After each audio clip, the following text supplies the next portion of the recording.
Ser Podcast. Buenas noches. ¿Qué seudónimo quieres que utilicemos al principio de esta conversación? Ex. Vale. Preguntamos siempre a nuestros gatopardos por su relación con el mar. ¿Cuál es la tuya?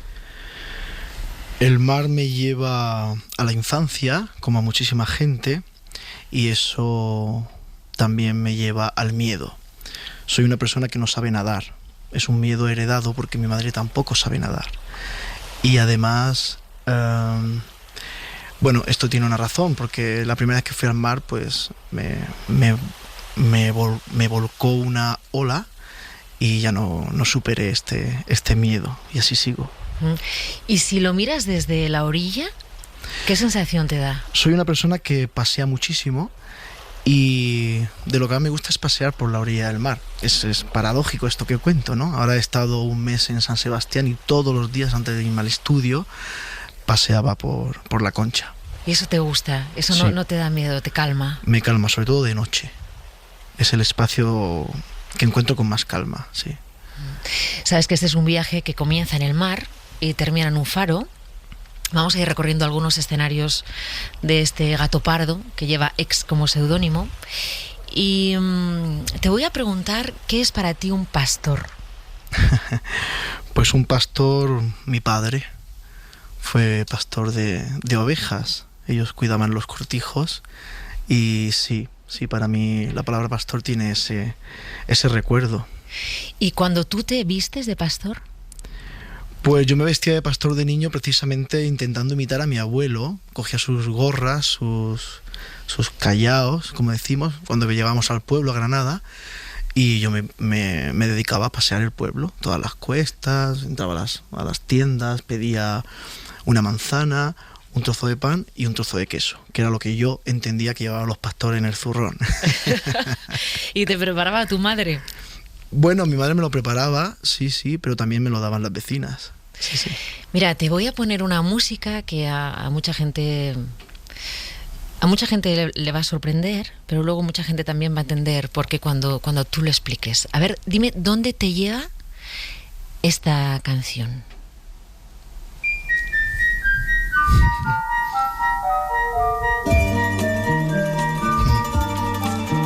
En un puerto italiano, al pie de las montañas, vive nuestro amigo Marco. Bueno, es una canción que mi madre me cantaba. Yo creo que es la primera nana que yo he escuchado en mi vida. Sí, recuerdo que era muy emocionante escuchar a mi madre cantarme esto en su regazo. Sí, yo era muy sentimental en aquella época. Bueno, y sigo siéndolo, ¿no? Pero claro, me lleva a esa ternura, ¿no? Materna. Mamá tiene que partir, cruzando el mar a otro país. Fíjate, hasta que no lo he leído, porque tú lo has escrito, yo nunca imaginé esta canción como una nana. Sin embargo, es verdad que tiene que ver con la infancia y con los miedos de la infancia, ¿no? El perder a la madre, el no encontrar a la madre. Sí, es como aquel que busca la voz de Dios, ¿no? Es algo así. Sí, ese miedo de niño siempre está, ¿no? Cuando ibas al supermercado con tu madre, ¿no? Y siempre agarrado de la mano para no perderte, ¿no? Y también con la madre. Y yo siempre vivía algunas escenas de estas por mi instinto y mi espíritu curioso, ¿no? Siempre me escapaba de su mano. Pero sí, ella me cantaba esta copla para calmarme, pero después terminaba llorando. Y ella también. Es un poco el drama. Pero un día la tristeza llega hasta su corazón. Mamá tiene que partir, cruzando el mar a otro. Tú naces en Elche, Ujú. ¿no? Has hablado de tu pueblo, Montejícar, en Granada. Es el pueblo que está casi más cerca de Jaén, ¿no? Entre Granada Eso y es. Jaén. El pueblo de mis padres, sí, pero siempre veraneábamos allí. Sí. ¿Y cómo eran los veranos en el pueblo? Divertidos. Es un pueblo muy pequeño, de 1000 habitantes, en una sierra pues dejada de la mano de Dios, pero con gentes, bueno, casi todos familiares o parientes, ¿no? Entonces era un espacio como de liberación, porque claro, las cosas que no podías hacer en la ciudad, en Elche, pues las podías hacer en el pueblo. Pues en tus primeros whiskies, tus primeras visitas a la discoteca, ¿no? Después yo tocaba la guitarra, me iba con los aficionados que cantaban en el pueblo, que eran los borrachos del pueblo. A mi madre no le gustaba, a mi padre sí, porque él pertenecía a esa colla, diríamos. Y bueno, sí, es ese espacio primeramente de los primeros pasos a la liberación. ¿Y Elche? ¿Qué es para ti Elche? Bueno, Elche es la ciudad donde he nacido, donde me he criado, salí con 18 años de allí. Y bueno, es una ciudad que me ha facilitado una serie de influencias culturales también, ¿no? Esta mezcla de los valencianos, los andaluces, ¿no? Parecida a la catalana. Y después una ciudad pues muy mediterránea, ¿no? Con una cultura pues muy rica en su historia también, ¿no? En su gastronomía, que yo soy tan aficionado a la gastronomía, con la playa cerca. ¿Y los zapatos? ¿No? Los zapatos, por supuesto, el Misteri d'Elx, el faro de Santa Pola, bueno, todas estas cosas, ¿no? Hay algo que cuentas muy bien que me gustaría que contaras en esta entrevista, que es lo que significa, yo no sé si es un mantel que tenía doña Concha, que era la dueña de la casa en la que trabajaba tu madre, es que no sé exactamente si el mantel lo tenía tu madre, pero has dicho algo parecido a esto que me ha gustado mucho. Un mantel bordado para una mesa para 20 comensales que nunca se va a poner para esos 20 invitados. Es el ejemplo de una España del siglo XX que tenía esperanza en que la cosa cambiara, pero que pasaba hambre, ¿no? Sí, bueno, sí, Concha era la señora donde mi madre servía. Concha para mí es un mito, claro, de escucharla a mi madre, ¿no? Cuando mi madre la lavaba, y gracias a lavarle, pues un día que se hizo encima, pues le regaló una serie de vales de pan. Bueno, mi madre todas estas historias de la falta me cuenta muchísimo. Y ese mantel, bueno, pertenece a esta historia de los ajuares, ¿no? Entonces sí. Mi madre, cuando yo ahora me he cambiado de piso, ¿no? Aquí en Madrid, pues me regaló sus ajuares. ¿No? Los ajuares son cuando te ibas a casar, ¿no? Esta cosa, los grandes ajuares, las grandes vajillas, los grandes manteles. Sábanas. Claro, pero que nunca llegas a utilizar, ¿no? Se convierte en especie de, sí, ¿no? De souvenir, algo así, ¿no? Es verdad. Y yo lo tengo en casa y aún no lo he utilizado, ¿eh? Y yo creo que me va a pasar un poco igual. Al final estoy utilizando un hule maltrecho. Es que es bonita la metáfora. Esa metáfora de tener algo que piensas que un día vas a usar, sí. Y luego al final se queda para tus descendientes o para tus herederos. Total. O para quien se lo quiera regalar, ¿no? Sí. Pasados de época, lógicamente, sí. ¿No? Incomodísimos, todos los ajuares son incomodísimos, ¿no? Pero bueno, ahí los tengo en casa. Hombre, yo creo que fue como el primer regalo de mi madre que más carga de herencia tenía, ¿no? Ha sido así como pasar el legado. Algo así sentí cuando me dio este ajuar. ¿Tú qué piensas que es la sabiduría popular y qué significado le das al saber popular? Al que va, ¿no? De boca en boca, de abuelos a nietos, esa sabiduría popular que hay en los pueblos. La sabiduría popular tiene que ver para mí con la palabra experimental. Que la palabra experimental tiene que ver con la experiencia, ¿no? Yo siempre que digo que a mí me gusta la música experimental, pero el arte experimental no es un arte de élite, es todo lo contrario, es lo popular donde encontramos toda esa grieta, ¿no? Todas esas formas tan poco convencionales muchas veces, ¿no? Y para mí tiene que ver con eso, con la traducción, ¿no? Con la creatividad, no con el conservadurismo. Experiencia, experimentación. ¿Y por qué el niño de Elche se ha puesto ex de seudónimo? Porque soy una persona que siempre está huyendo constantemente. Soy una persona, aunque llevo la ciudad donde nací en mis espaldas, pero no suena como a ciudad, ¿no? Cuando la relacionan conmigo es una especie de apodo que no tiene significado. Por eso mucha gente me pregunta, niño de Elche, ¿de dónde eres? ¿No? Yo digo que es una ciudad fantasma en mí. Y soy una persona que huye, que no tiene identidad en ese sentido. Sí. Y que tampoco tengo un objetivo claro, ni un origen. Por eso creo que canto flamenco de vez en cuando. De vez en cuando, eso. Bueno, Niño de Elche es uno de los músicos con más inquietudes del panorama actual. Investigas, estudias, conoces, eso parece, ¿no? Cuando se te escucha. No tienes límites, o no pareces tener límites. No parezco, sí, pero límites todos tenemos, claro. Has hablado, Niño Delche, de la guitarra. Uh-huh. El lugar donde me regalaron mi primera guitarra, que eras muy niño, ¿no? Sí. 8 o 9 años. Sí, 8 años, así tendría. Vivíamos en un quinto piso, en otro barrio donde viven mis padres, un barrio muy obrero, un barrio que a mí me gusta mucho decirlo, los ilicitanos clásicos o conservadores, mejor dicho, llamaban de la vía para arriba, ¿no? Era la gente, pues todos los inmigrantes, todos los andaluces, los extremeños, manchegos, murcianos, etcétera. Y sí, ellos me regalaron una guitarra porque me veían de niño coger una escoba en el piso y hacer como que tocaba la guitarra. Entonces, bueno, mis padres me compraron la guitarra para probar a ver si a este niño le podía gustar. Pues bueno, pues sí me gustó y mira. Pero ellos cantaban, tus padres. Mi padre cantaba. canta, sí, es un aficionado al flamenco. ¿Y te Sí. llevaba a las fiestas? ¿Te llevaba...? Bueno, ellos cantaban en las fiestas familiares. Sí, nosotros nos juntamos todas las navidades, la familia de mi madre sobre todo, que son muchos, y cantábamos villancicos, canciones pues, de copla, flamenco, es muy habitual. En mi casa es muy habitual cantar y todo, muchos de mis primos cantan, diferentes cosas, ¿no? Uh-huh. Has hecho así un comentario antes. De hecho, mi madre, claro, los flamencos les parecía a los borrachos. Sí, ¿no? les parecía los porque que no salían del bar. los vivía. Yo ahí tengo un texto, ¿no? Que digo que Sí. a mi padre lo echaban de los bares por cantar flamenco, ¿no? Y a mí me echaban del flamenco muchas veces por cantar en los bares, ¿no? que sería el indie, el rock y todo esto. Niño Delche, te voy a poner otra música. Muy bien.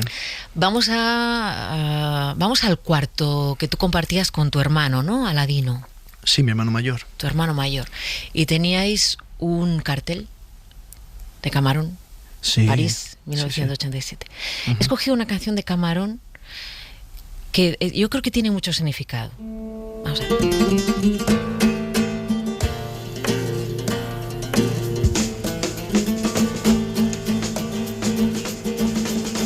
Ay, tarara loca, mueve la cintura para los muchachos de la aceituna. Ay, tarara, sí, ay, tarara, no. Ay, tarara, niña de mi corazón. ¿Dónde te lleva esta canción?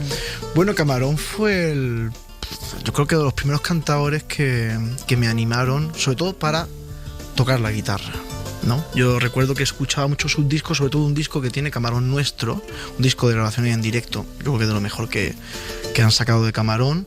Y de escuchar a Tomatito y a Camarón en directo, yo aprendí solo a tocar por bulerías y me animé mucho más a tocar la guitarra. No fue el gran input, pero fue el que realmente me dio ganas para intentar ser un guitarrista de flamenco. Es que fíjate, La Tarara tiene un montón de cosas de las que hemos hablado. Tiene la experimentación, Sí, ¿no? sin en la duda, música. sin duda. Tiene la sabiduría popular, porque esto es un poema de Lorca que se convirtió en una canción popular. Sí. Que, ¿no? Que va de generación en generación. A ti, tu madre te cantaba sus nanas, pero mucha Sí. gente habrá tarareado La Tarara. Sí, sin duda, claro, es algo, sí, es una canción pop, ¿no? Sí, sí.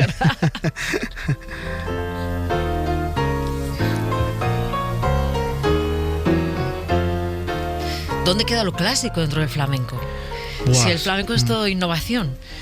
Siempre hay una actitud de improvisación, una actitud, no Una una actitud. estética. Hay unas formas de abordar también la práctica y es, como decía anteriormente, yo siempre digo que es un arte sin origen ni objetivo, por eso es un arte tan liberador, ¿no? Morton Feldman decía esto de la luz de Rothko, ¿no? Y el flamenco tiene algo de eso, ¿no? Entonces, cada cual puede cortarse el traje como quiera, y eso es lo bueno del flamenco. Niño, ¿quién era Virgilio? Virgilio es la primera persona que me enseñó a escuchar música. Sí, es mi amigo que vivía en la misma calle, conserje de mi hermano Aladino, el mayor, y pasamos horas escuchando música. Vendía cassettes en el mercado, un tipo magnífico. Ahora, quiero preguntarte por Francis Bacon y qué supuso esto para ti. No sé si descubres al pintor, si alguien te habla de sus obras, si primero descubres al artista y luego a la persona. ¿En qué se convierte para ti este artista también enigmático, rompedor, extraño, ¿no? Que a mí me gusta mucho una cosa que él decía. Me gustaría que mis obras se vieran como si un ser humano pasara por encima de ellas, pero como si fuera un caracol y yo lo llenara todo de babas, ¿no? Sí. Así, tan extraño. Bacon, yo lo descubrí cuando hicieron lo descubrí en un programa de televisión española, cuando hicieron la exposición pues, por el centenario de su nacimiento, sí. Creo, ¿no? Y yo estaba dando una serie de recitales en las universidades con la AIE. Yo era un cantador de flamenco, contestatario, ¿no? Que hacía letras así como muy izquierdistas o izquierdosas. Y entonces vi aquel anuncio y vi una boca, un cuadro que tiene de Bacon babuino, creo, entre rejas o algo así se llama, y entendí que ahí había algo. Fue 30 segundos. Entonces me saqué unos billetes días antes y visité aquella exposición. Realmente no me enteré de mucho, pero cuando salí de la exposición, pues me compré el catálogo, un disco de John Cage, los sonetos de amor de Shakespeare y el libro de T.C. Eliot, creo que son las 4 baladas o algo así. Sí que te inspiró. Sí. Y con todo eso, sin saber quién era Shakespeare o Eliot o a saber quién, pues yo me fui a leer y a entender un poco a este señor porque me había rasgado tanto, ¿no? Y bueno, pues a partir de ahí entendí que tenía que hacer algo a partir de su vida, a partir de su obra, también por el momento vital en que yo me encontraba. Necesitaba pues algo rupturista, ¿no? Necesitaba esa violencia estética que Bacon nos invita a habitar. Y a partir de ahí pues se lo propuse a Bulos y Tanguerías, que era un colectivo, Raúl Cantizano, Santi Barber, que andaba trabajando con ellos, experimentando desde las vanguardias más clásicas. Y bueno, hicimos una propuesta que se llamaba Bacon, cantar las fuerzas. A ver, hay mucha gente que igual no sabe que tú empezaste a ganar premios desde que eras muy niño, en los festivales de cante flamenco, y un día todo eso puede contigo. No sé si además creo que te desmayaste en una de las actuaciones en el escenario, ¿no? Sí, cantar flamenco es un acto de cantar la fuerza, en todos los sentidos, espiritual, física, anímica, emocional. Hay una violencia que a mí me atrae mucho de eso, pero que no todos los cuerpos lo son capaces de soportar. Y según qué momento te toque vivir, pues puede ser bastante traumático. Yo creo que he vivido casi todas las experiencias que se pueden vivir dentro del mundo del flamenco. He pasado por las peñas flamencas, he tenido una peña flamenca con mi nombre, siendo muy niño. He trabajado con figuras del baile, he estado en los tablaos durante 9 años. He estado en fiestas privadas, he cantado, yo qué sé, como siempre digo, para un japonés dormido durante 3 horas por cobrar. He cantado misas flamencas, misas rocieras, coro rociero, y ahí he vivido y he experimentado pues todo lo tremendo de ese submundo, ¿no? Que muchas veces no se conoce, ¿no? Pero bueno, también eso me ha hecho... Sí, pero ¿y por qué dices submundo? Porque son cosas que no se conocen. ¿Y qué es? ¿Qué es? Es una sociología complicada de explicar, ¿no? Que se entremezclan muchísimas cosas, muchísimas lógicas, anhelos económicos. ¿Hay dolor? Sí, hay dolor, hay fiesta, hay fascinación, hay muchísimas cosas. Es una especie de batidora que por eso es tan fascinante. Hay misterio. Siempre, sí, hay incluso ocultismo. Niño de Elche, ahora estrenas en el Teatro de la Abadía Descendimiento, eso es. Esta obra de Van der Weyden. Cuenta a los oyentes y cuéntame a mí también qué es, porque claro, es arte, es poesía, es pintura, es música. Tú has hecho toda la música de esto, ¿cómo lo vamos a llamar? De este espectáculo, de este montaje. Sí, es un espectáculo, lógicamente, es un montaje escénico, bueno, todo lo que se le quiera decir. Se titula Descendimiento, es una obra de Carlos Marquerie, dirigida por él, con los textos de Ada Salas, que es un poemario que se llama Descendimiento, de hace unos años. Y Carlos, pues bueno, me habló de que tenía esta idea, de que no encontraba músico, y bueno, conversando con él, estábamos trabajando las luces de la pieza que he realizado para la Reina Sofía, ¿no? El auto sacramental valdelomariano. Y bueno, a partir de ahí pues le dije que bueno, que yo estaba dispuesto a colaborar. Me gustaba mucho la idea, Van der Weyden me gusta mucho, la concepción del descendimiento y la ascensión también son concepciones que tienen que ver mucho con mi forma de ver la vida o el mundo. Y el poemario de Ada no lo conocía, lo leí y me fascinó, lógicamente. Y bueno, pues las cosas, bueno, al final se dan, ¿no? Y a Carlos lo conocí por trabajar con Israel Galván en la fiesta, un espectáculo de Israel que yo participaba. Y bueno, hicimos muy buena amistad y estoy muy contento de participar. Yo creo que es una propuesta que, aparte el espacio de la abadía es un espacio perfecto para esta propuesta, para el discurso que quiere desarrollar Carlos. Y yo estoy muy contento por el proceso, porque realmente ha sido complicado, hay unas connotaciones escénicas muy complejas, y después trabajar con los textos de Ada creo que me han enriquecido, sí. ¿Piensas mucho en la muerte, ahora que has citado la vida? Sí, constantemente. Bueno, hablar de la muerte es hablar de la vida, y hablar de la vida es hablar de la muerte, ¿no? Sí, cuando hemos hablado del flamenco, claro, a ver, tendríamos que hacer 2 años enteros para intentar explicarlo. Sí. Pero fíjate, cuando has hablado de todo lo que suponía el flamenco, el enigma, el misterio, no citábamos la muerte. A mí el miedo, que es una cosa que me acompaña constantemente, yo creo que a todos los humanos, siempre tenía una relación con la muerte. Decía, yo leo mucha teología, un teólogo que sigo mucho siempre dice que la gran revolución es cuando perdamos el miedo a la muerte, ¿no? No hay que llegar a pretender ser un mártir, ni un revolucionario mártir, porque eso tampoco nos servía de nada en las luchas sociales, pero sí es verdad que hay algo de eso, de esa revolución, de ese trascender, de esa tranquilidad ante ese cambio, ¿no? De espacio y de tiempo. Pero es verdad que la muerte a mí me acompaña, es una inspiración constante. Además, los temas, yo creo que también por esta cosa de lo mistérico que tiene el pasar al otro lado, ¿no? Y por eso, pues bueno, mis relaciones con la espiritualidad, con Dios, con el demonio, no con el arte que encarna todo esto. Pero siempre es un miedo constante la muerte en mí, y es un tema que, bueno, me ha acompañado en los últimos trabajos que he realizado y me acompañará constantemente. Fíjate que hemos hablado del miedo justo al principio de esta entrevista, cuando te preguntaba por el mar. Sí, el mar es el miedo. Es el miedo. Es también la infancia. Claro, que infancia no está cubierta de miedo. Niño del Che, ¿qué ha supuesto el exitazo que ha tenido tu colaboración con Z Tangana? Que eso yo qué sé. Pues eso sí que es música experimental para mí, sin duda alguna. Pues bueno, supone... Bueno, tanto un veneno como el Tú me dejaste de querer, ¿no?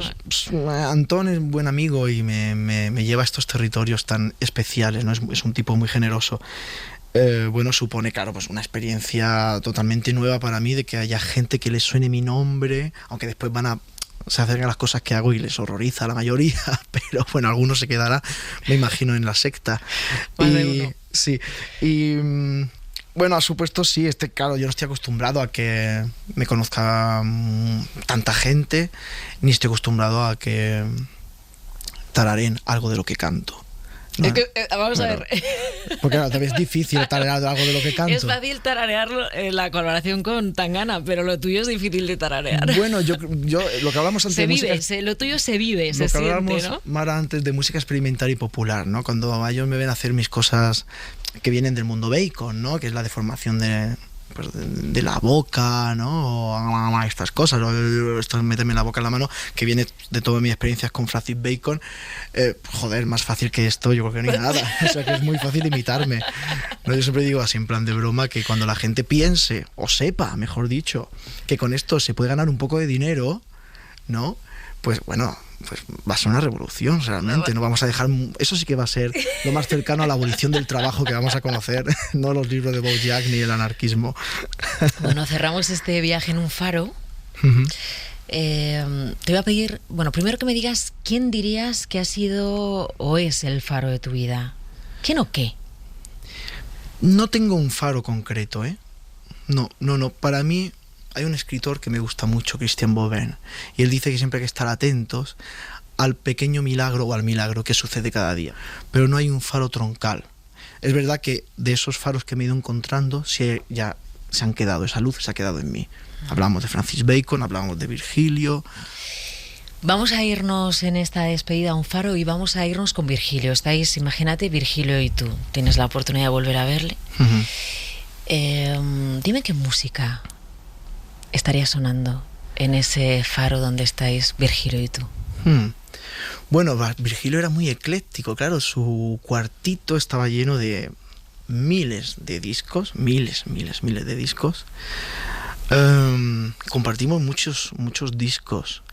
Sería complicado quedarse con uno, pero bueno, él me enseñó muy bien a escuchar la música clásica. Es curioso porque muchos de los discos que él me regaló en su momento no los he escuchado hasta hace poco, y eso que él falleció hace unos años, ¿no? El último, Ligeti, un disco de piano de Ligeti. Yo creo que él fliparía ahora mismo ver las cosas que he podido hacer influenciado por aquel disco, ¿no? Virgilio, como esas personas de luz, pues sueltan la semilla. Y entonces yo creo que Ligeti sería una preciosa música para contemplarnos de nuevo. Aquí lo tienes. Niño Belche, muchas gracias por habernos acompañado. Buenas noches. Gracias.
Suscríbete a El Faro de Mara Torres.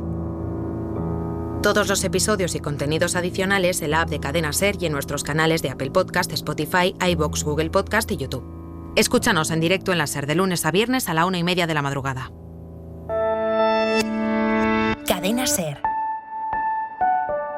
La radio.